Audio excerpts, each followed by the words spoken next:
Assalamualaikum warahmatullahi wabarakatuh. Perkenalkan, nama saya Nadira dengan NPM Akhir 128 dari Program Studi Perikanan Universitas Pajajaran. Video kali ini merupakan video pembelajaran dengan tema mengenai rekomendasi strategi pengelolaan ikan layang di perairan Laut Jawa dan sekitarnya berdasarkan studi migrasi. Nah, sebelum masuk ke pembahasan lebih dalam lagi, kita perlu tahu mengenai ikan layangnya itu sendiri. Ikan layang atau Decapterus sp ini terdiri dari dua kata, yaitu deka yang berarti 10 dan pteron yang berarti sayap. Jadi ikan layang ini merupakan ikan yang memiliki 10 sayap. Nah, ikan layang merupakan salah satu sumber dari ikan pelagis kecil yang memiliki potensi dan nilai ekonomis yang tinggi, terutama di Indonesia sendiri. Lalu ikan layang juga bersifat sebagai ikan proya, artinya ikan layang ini melakukan migrasi dengan tujuan-tujuan tertentu. Adapun beberapa jenis ikan layang yang umum ditemukan di perairan Sunda seperti Laut Cina Selatan dan daerah sekitaran Laut Jawa adalah ikan layang biasa atau disebut dengan Russell Scat atau nama ilmiahnya adalah Decapterus russelli, dan ada ikan layang deles atau Round Scat atau nama ilmiahnya adalah Decapterus macrosoma. Lalu di perairan Laut Jawa ini sebagai sentra produksi layang di Indonesia dengan musim puncak penangkapan ikan layang di perairan Laut Jawa dan sekitarnya ini berkaitan juga dengan pola migrasinya yang berpengaruh terhadap melimpahnya populasi ikan layang di perairan Laut Jawa dan sekitarnya. Nah, melimpahnya ikan layang di perairan Laut Jawa dan sekitarnya ini serta taksonominya yang masih terus berkembang menjadikan sebuah peluang perkembangan pengelolaan sumber daya ikan layang di perairan Laut Jawa dan sekitarnya. Lalu selanjutnya masuk ke pola migrasi ikan layang dengan analisis menggunakan konsep pendekatan keragaman genetik dan struktur populasi ikan layang sendiri. Selain itu juga dengan menggunakan konsep parameter oceanografinya. Kita masuk ke pembahasan mengenai konsep pola migrasi menggunakan keragaman genetik dan struktur populasi ikan layang sendiri, di mana di sini terdapat 3 gambar ya. Yang pertama ada di sebelah kiri, yaitu mengenai pohon filogenik atau pohon kekerabatan dari 7 populasi ikan layang atau Decapterus russelli yang dipisahkan menjadi 2 kelompok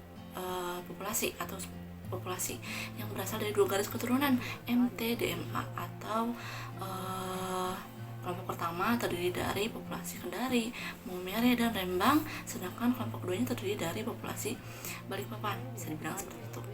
Lalu kita masuk ke gambar berikutnya mengenai pohon filogeni atau hubungan kekerabatan dari 6 populasi ikan layang deles atau Decapterus macrosoma yang dapat dipisahkan menjadi 2 kelompok atau subpopulasi yang berasal dari 2 garis keturunan MT-DMA juga, yaitu kelompok pertama terdiri dari populasi Rembang, Maumere, Donggala, dan Tarakan, sedangkan populasi Kendari sendiri memisah sebagai kelompok keduanya. Nah, kajian tersebut, kajian genetika populasi ikan layang tersebut menunjukkan secara umum bahwa tingkat keragaman genetik kedua spesies ini relatif rendah, sehingga mencirikan populasi yang biasanya ini memiliki tingkat migrasi yang cukup tinggi. Nah, berikutnya ini masuk ke gambar yang di sebelah kanan yang menunjukkan pola persebaran spasial dan pergerakan stok atau migrasi dari ikan layang itu sendiri, di mana pola migrasi ini diperkirakan antara Laut Jawa dan Selat Makassar Laut Dangkal diduga tidak ada migrasi ikan layang ya dari Laut Flores dan Laut Banda menuju ke perairan Laut Jawa dan sekitarnya. Jadi pola migrasi ini lebih tepatnya diduga berlangsung dari Selat Makassar ke Laut Jawa ataupun sebaliknya. Masuk ke pembahasan parameter oceanografi yang dapat mempengaruhi pola migrasi ikan layang di perairan Laut Jawa dan sekitarnya. Di antaranya adalah suhu permukaan laut, salinitas hingga arus. Yang pertama adalah kondisi suhu permukaan laut, di mana kondisi suhu permukaan laut yang berubah-ubah ini dapat berpengaruh pada pola migrasi ikan layang sendiri.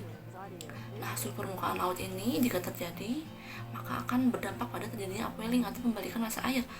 Lalu juga akan berdampak juga pada pembawaan nutrien ke permukaan perairan yang dapat menjadi tempat mencari makannya bagi ikan layang, sehingga ini juga dapat dijadikan sebagai indikator pola migrasi harian ikan layang itu sendiri. Lalu ada parameter salinitas, di mana pada musim timur atau sekitar bulan Juni sampai September ini massa air dengan salinitas tinggi dari Laut Flores dan Samudra Pasifik ini mengalir menuju ke Laut Jawa, di mana ikan-ikan ini dengan ukuran yang masih kecil dari yang berasal dari Laut Flores ini bermigrasi ke daerah barat, yang dimana sesampainya di Pulau Bawean, ikan layang ini sudah menjadi dewasa dengan kondisi yang sedang memijah, sehingga pada puncaknya musim timur sekitar bulan Juni sampai September ini terdapat banyak ikan layang di Laut Jawa. Lalu berikutnya masuk ke parameter arus, di mana kondisi arus yang berubah-ubah juga menentukan pola migrasi ikan di perairan Laut Jawa dan sekitarnya. Apabila kondisi arus yang rendah, maka ikan akan bereaksi secara aktif dengan melawan arus. Namun jika kecepatan arusnya cukup tinggi, maka ikan cenderung mengikuti pergerakan arus tersebut. Nah, setelah sedikitnya paham mengenai pola migrasi ikan layang di perairan Laut Jawa dan sekitarnya, dilanjutkan dengan merumuskan strategi pengelolaan sumber daya ikan layang di perairan Laut Jawa dan sekitarnya. Nah, pengelolaan sumber daya ikan layang ini berdasarkan studi migrasinya juga dapat membantu dalam mengatur eksploitasi sumber daya ikan layang di perairan Indonesia secara berkelanjutan, termasuk di perairan Laut Jawa dan sekitarnya. Terdapat beberapa strategi tindakan pengelolaan yang dapat dilakukan, diantaranya adalah dengan pengelolaan sumber daya ikan layang. Sebaiknya ini didasarkan pada dugaan unit stok di perairan Laut Jawa yang dilaksanakan sebagai satu unit manajemen dengan stok di perairan Selat Makassar, Laut Dangkal, atau di daerah timur Kalimantan.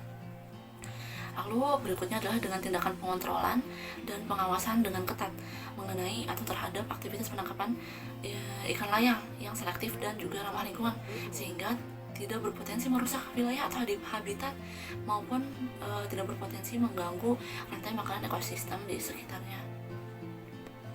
Lalu apa sajakah pengaturan aktivitas penangkapan ikan tersebut? Nah, pengaturan aktivitas penangkapan ikan tersebut beberapa diantaranya adalah dengan pengaturan alat penangkapan ikannya, pengaturan titik lokasi, waktu, hingga batasan kuota penangkapannya, pengaturan kapal ataupun jumlah nelayan pada saat kegiatan penangkapan. Selain itu juga ada pengaturan metode atau teknologi penangkapan maupun pengaturan alat bantu penangkapannya. Nah, dengan begitu rencana pengelolaan sumber daya ikan layang ini tentunya diperlukan ya.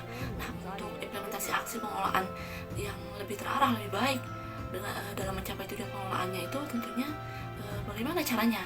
Yaitu dengan dimulai dari meningkatkan dulu sinergisitas kebijakan dan kelembagaan, serta meningkatkan kapasitas pemangku kepentingan demi berjalannya pengelolaan yang tepat dan terarah sesuai dengan yang telah direncanakan tadi. Sekian yang dapat saya paparkan. Kurang lebihnya terima kasih atas perhatiannya. Wassalamualaikum warahmatullahi wabarakatuh.